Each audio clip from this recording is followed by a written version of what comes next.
Les esters sont des composés organiques dérivés des acides carboxyliques RCOOH auxquels on a substitué le H du groupement fonctionnel par un radical carboné R'. Ce sont des composés peu polaires et les premiers termes qui sont assez volatiles constituent donc d'excellents solvants organiques. On utilise par exemple l'acétate d'éthyle en laboratoire. Les esters sont également connus pour leurs odeurs, souvent fruitées ou végétales. Ils rentrent donc dans la composition de nombreux arômes ou parfums.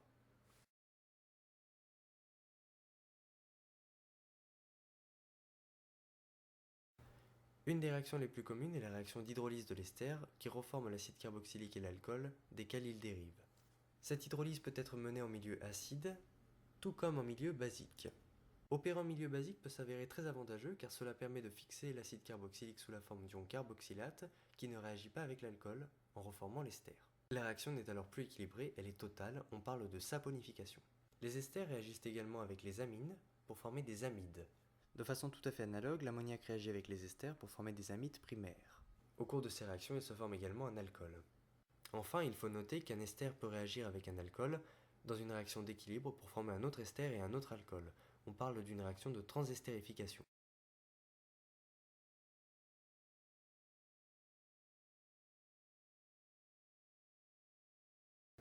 Les esters peuvent être réduits en deux alcools par un grand nombre de réducteurs.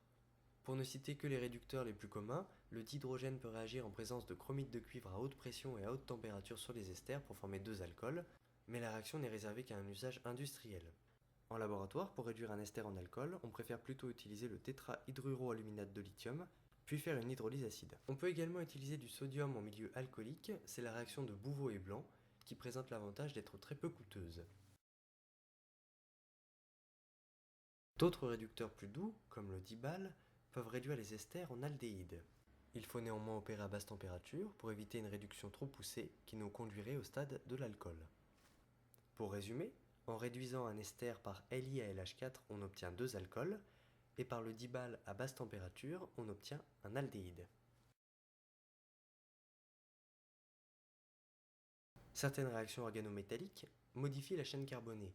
Les organomagnésiens mixtes, ou réactifs de Grignard, réagissent par exemple avec les esters pour former des alcools tertiaires.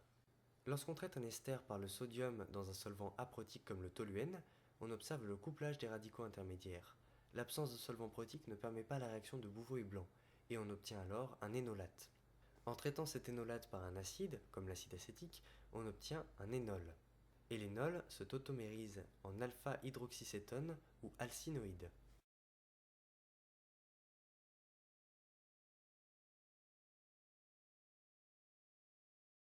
Dans un précédent dossier sur les halogénoalcanes, nous avions étudié la substitution nucléophile. Nous avions vu qu'un nucléophile pouvait se fixer sur une chaîne carbonée en éliminant un ion halogénure. La liste des nucléophiles est conséquente. On peut donc fixer un grand nombre de groupes fonctionnels sur une chaîne carbonée par réaction du nucléophile avec l'halogénoalcane. À titre d'exemple, les alcoolates réagissent avec les halogénoalcanes pour donner des hétéroxydes et des ions halogénures. Et de façon tout à fait analogue, les carboxylates peuvent réagir avec les halogénoalcanes, donnant des esters et des halogénures. Néanmoins, l'ion carboxylate est stabilisé par mésomérie. Cette délocalisation nuit au pouvoir nucléophile de l'ion carboxylate, qui réagit par conséquent beaucoup moins bien avec les halogénoalcanes que l'ion alcoolate. La réaction d'un halogénoalcane avec un ion carboxylate est donc bien plus difficile que la synthèse de Williamson. Les méthodes traditionnelles pour fabriquer les esters sont bien sûr l'estérification de Fischer, la réaction des alcools avec les chlorures d'acyle et les anhydrides, la transestérification et la réaction moins connue des acides carboxyliques avec le diazométhane. Nous avions déjà parlé tout à l'heure de la transestérification comme une réaction des esters, mais nous l'abordons ici à nouveau car elle permet de fabriquer de nouveaux esters par réaction d'un autre ester avec un alcool. L'estérification de Fischer reste toutefois la réaction la plus connue et la plus classique pour fabriquer un ester. C'est la réaction d'un acide carboxylique avec un alcool, catalysé par un milieu acide, qui nous donne un ester et de l'eau. C'est justement la réaction inverse de l'hydrolyse de l'ester dont nous avions parlé tout à l'heure. Un problème d'équilibre thermodynamique se posera donc lors d'une estérification de Fischer, l'hydrolyse de l'ester s'opposant à l'estérification dans les mêmes conditions expérimentales. On préfère, pour pallier à ce problème d'équilibre, employer des anhydrides à la place des acides, il ne se forme alors pas d'eau lors de l'estérification et il n'y a pas hydrolyse de l'ester. Des chlorures d'acyle peuvent également être utilisés, il se forme alors du chlorure d'hydrogène. Enfin, la réaction des acides carboxyliques avec le diazométhane conduit de façon très efficace et très rapide à des esters méthylés. Il ne se forme alors que du diazote comme sous-produit. Pour ce dossier, nous nous intéresserons à un ester en particulier, le salicylate de méthyle. Lorsqu'il est pur, le salicylate de méthyle est un liquide incolore, de haute température d'ébullition, assez dense et non miscible à l'eau.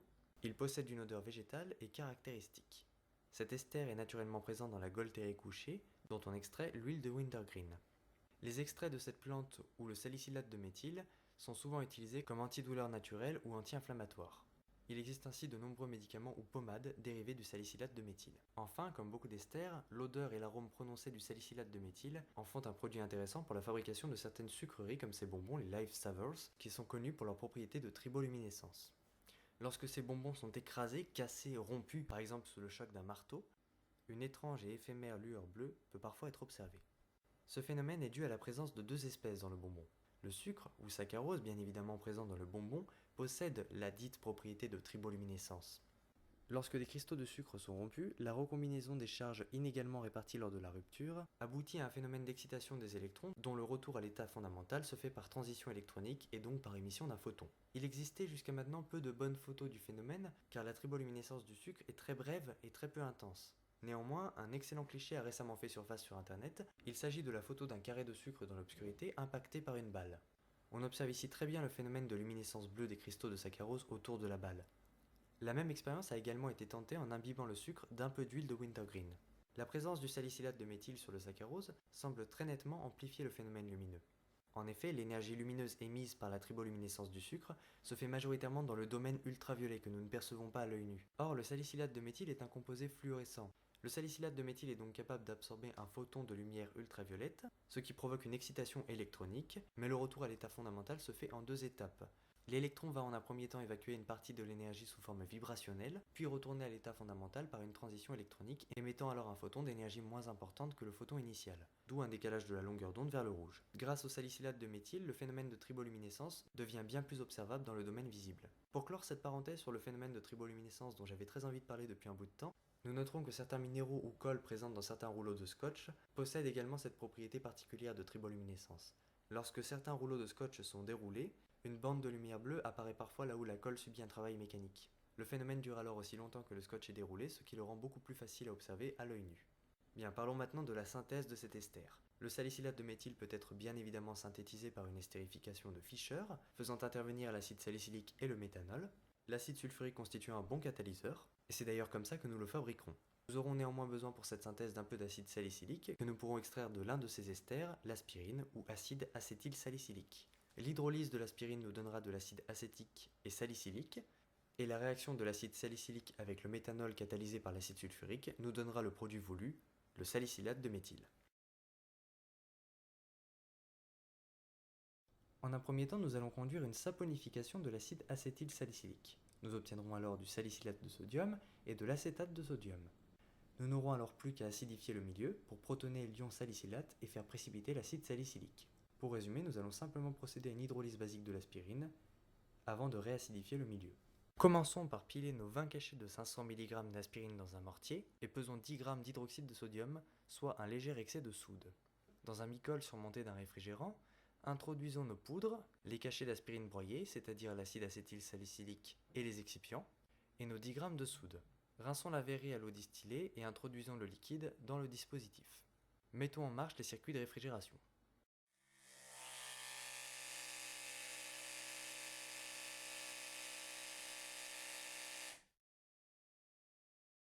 Commençons à chauffer et démarrons l'agitateur magnétique. Nous allons porter ce mélange aqueux d'acide acétylsalicylique, de soude et d'excipient à 100 degrés avec une forte agitation pendant environ 2 heures. Le liquide prend rapidement une teinte jaune, peut-être due à des réactions parasites entre les excipients et la soude. Nous maintiendrons ce léger reflux pendant 2 heures afin de nous assurer que l'hydrolyse de l'acide acétylsalicylique est bien totale. Au bout des 2 heures, nous éteignons la plaque et nous préparons un dispositif de filtration sous vide afin d'éliminer les excipients solides. Plaçons un filtre dans le Buchner, déversons-y le contenu du bicol et allumons la pompe à vide. Le liquide limpide qui passe débarrassé des excipients solides contient notre salicylate de sodium. Pour ne pas perdre le produit, nous rinçons le bicol et le solide dans le Buchner avec un peu d'eau distillée. Enfin, nous enlevons le Buchner et nous laissons refroidir notre solution de salicylate et d'acétate de sodium. Lorsque notre solution est froide, le ballon est placé sur un agitateur magnétique et surmonté d'une ampoule de coulée, que nous remplissons d'acide sulfurique. Cet acide sulfurique nous permettra de protoner l'ion salicylate pour former l'acide salicylique, qui précipitera en raison de sa faible solubilité dans l'eau. Introduisons dans le ballon l'olivet aimanté et allumons l'agitateur. Sous cette vive agitation, introduisons au goutte à goutte notre acide sulfurique dans le ballon. Nous observons immédiatement l'apparition d'un abondant précipité d'acide salicylique et l'épaississement du mélange. Très rapidement, le contenu du ballon est beaucoup trop épais pour que l'agitateur continue à fonctionner et il faut agiter la solution manuellement. Une fois l'addition d'acide sulfurique terminée, l'agitateur est remis en marche et le mélange est brassé pendant 3 minutes. À ce stade, le liquide est encore chaud et une bonne partie de l'acide salicylique est encore en solution. En laissant le ballon reposer pendant quelques minutes, nous observons qu'une masse importante de solide retombe au fond. Testons le pH du liquide pour nous assurer qu'il est bien inférieur au pKa de l'acide salicylique. Nous trouvons un pH de 1, ce qui est largement suffisant. Attendons que le mélange refroidisse convenablement pour que tout l'acide salicylique est précipité. Une fois le contenu du ballon froid, préparons un montage de filtration sous vide et versons dans le Buchner le contenu du ballon. Allumons la pompe à vide et rinçons le ballon avec un peu d'eau déminéralisée. Pour bien laver le solide dans le filtre, versons-y encore quelques millilitres d'eau et touillons un peu avec une spatule avant de refaire le vide une dernière fois. Nous séparons ainsi l'acide salicylique des sels de sodium et de l'acide acétique qui passent à travers le filtre. Reportons notre acide salicylique humide dans un large récipient pour le sécher. Le jour suivant, notre acide salicylique était sec, mais malheureusement encore un peu farineux. La poudre semblait comme collée par des résidus d'acide sulfurique. La pureté du produit ne me satisfaisait pas, j'ai donc décidé de procéder à une recristallisation afin d'éliminer les résidus d'acide sulfurique probablement responsables de cette texture un peu particulière. Pour ceci, plaçons la poudre dans un large bécher, rinçons le récipient dans lequel nous avions fait sécher notre acide salicylique avec de l'eau déminéralisée et introduisons-la dans le bécher. Allumons la plaque chauffante et l'agitation magnétique, et complétons le niveau d'eau si nécessaire. Alors que la température augmente, les cristaux d'acide salicylique commencent à se dissoudre, et le trouble de la solution disparaît rapidement. Nous obtenons vite une solution aqueuse limpide d'acide salicylique. Quand tout le solide est dissous, nous arrêtons de chauffer et nous reportons le liquide encore chaud dans un récipient adapté à la cristallisation. Alors que la solution refroidit, la solubilité de l'acide salicylique dans l'eau diminue, car l'acide salicylique est moins soluble à froid qu'à chaud dans l'eau, et des cristaux d'acide salicylique commencent à se former dans le liquide. Lorsque plus rien ne cristallise, cassons la croûte de cristaux qui s'est formée et repréparons notre montage de filtration sous vide. Encore une fois, récupérons les cristaux par filtration et rinçons le récipient et le solide avec de l'eau déminéralisée. Cette fois-ci, nous avons obtenu de magnifiques cristaux d'acide salicylique qui seront bien plus faciles à sécher. Les impuretés qui rendaient notre précédent produit farineux ont été entraînées avec l'eau et sont passées à travers le filtre. Encore une fois, reportons les cristaux dans un large récipient adapté au séchage. Aérons-les de sorte à faciliter l'évaporation de l'eau et attendons une nuit. Le lendemain matin, le produit était totalement sec, beaucoup plus beau, et l'aspect farineux avait totalement disparu. J'ai donc décidé de m'arrêter là et de reporter l'acide salicylique dans un tube à essai pour le stocker. Notre procédé d'hydrolyse des 10 g d'aspirine nous a permis d'obtenir 6,1 g d'acide salicylique, ce qui correspond à un rendement de 80% tout à fait correct après une recristallisation. Bien, nous avons notre acide salicylique, nous avons également notre méthanol que nous avons préparé récemment par pyrolyse du bois. Nous n'avons plus qu'à passer à l'estérification de Fischer. Commençons par introduire dans un petit ballon placé sur un agitateur magnétique chauffant une dizaine de millilitres de méthanol. Notre méthanol est jaune car coloré par des impuretés résiduelles de la pyrolyse du bois, d'où il provient. Ajoutons dans le ballon nos 6,1 g d'acide salicylique et quelques millilitres d'acide sulfurique concentré, qui nous servira de catalyseur. Comme nous pouvons le voir, le mélange noircit car certaines impuretés sont carbonisées par l'acide sulfurique concentré. Surmontons le ballon d'un bon réfrigérant à eau et allumons les circuits de réfrigération.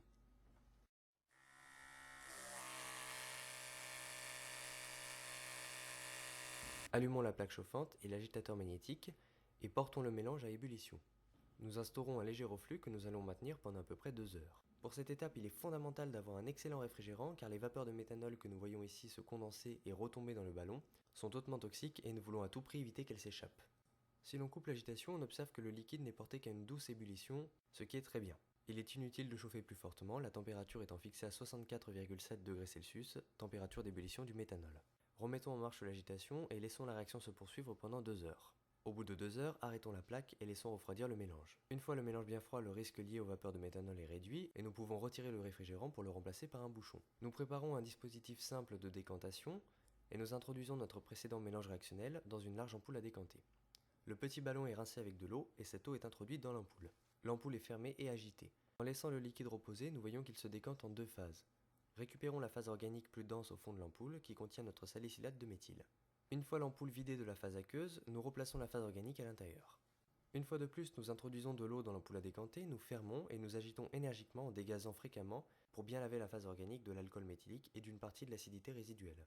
Puis à l'aide d'un petit entonnoir, nous introduisons doucement du bicarbonate de soude dans l'ampoule à décanter pour neutraliser les restes d'acidité. Nous observons une vive effervescence de dioxyde de carbone due à la réaction des ions hydrogénocarbonate avec l'acidité résiduelle. Il faut néanmoins ajouter le bicarbonate doucement pour éviter une production trop abondante de mousse qui ferait déborder l'ampoule à décanter. Nous remarquons d'ailleurs que l'action du bicarbonate de soude à cette étape a grandement facilité la séparation des deux phases.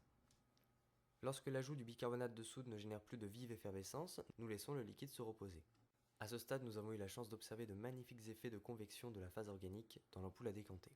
Une fois notre salicylate de méthyle brut retombé au fond de l'ampoule, décantons la phase organique dans un petit ballon et plaçons ce petit ballon dans un dispositif de distillation simple équipé d'un thermomètre. La distillation nous permettra de séparer le salicylate de méthyle de l'eau, du méthanol et du charbon et d'obtenir un liquide limpide d'une pureté décente. Activons les circuits de réfrigération du système et allumons la plaque au maximum. La première impureté qui commence à bouillir est le méthanol. Nous l'identifions à la température affichée par le thermomètre de 60 degrés, proche de la température d'ébullition de cet alcool. Puis la température d'ébullition s'élève encore pour monter à 90 degrés. À ce stade, une nouvelle impureté inconnue commence à passer. Pour finir, la troisième impureté, et également l'impureté majoritaire, commence à passer à 100 degrés. Il s'agit bien évidemment de l'eau. L'ensemble des impuretés arrive dans ce tube où nous recueillons ce liquide jaunâtre, alors que le salicylate de méthyle, de température d'ébullition élevée, reste pour l'instant dans le petit ballon. Enfin, arrive le moment où la température du liquide augmente fortement. À ce stade, il n'y a plus d'eau dans le ballon, et d'abondantes fumées blanches commencent à se former. Nous changeons alors le tube de récupération du distillat et nous enveloppons de papier d'aluminium le petit ballon afin de faciliter la distillation du salicylate de méthyle, peu volatile. Les vapeurs de salicylate de méthyle arrivent maintenant au sommet de la colonne et la température mesurée par le thermomètre dépasse enfin les 200 degrés. Un liquide limpide, mais néanmoins jaune, arrive maintenant dans le tube de récupération. La distillation du salicylate de méthyle sera laborieuse, les vapeurs ayant en effet tendance à se condenser en un magnifique brouillard jaune, avant même d'arriver au sommet de la tête de colonne. Si nous mettons en contact notre produit avec quelques millilitres d'eau, nous remarquons que le produit est de forte densité et qu'il n'est pas miscible à l'eau. Bien que notre salicylate de méthyle soit orangé, coloré par quelques impuretés initialement présentes dans le méthanol, nous l'avons caractérisé par sa température d'ébullition, son odeur, sa non-miscibilité avec l'eau et sa forte densité. Ces critères sont à mon sens suffisants. Notre procédé prenant pour point de départ l'aspirine nous a donc fourni un échantillon convenable de salicylate de méthyle.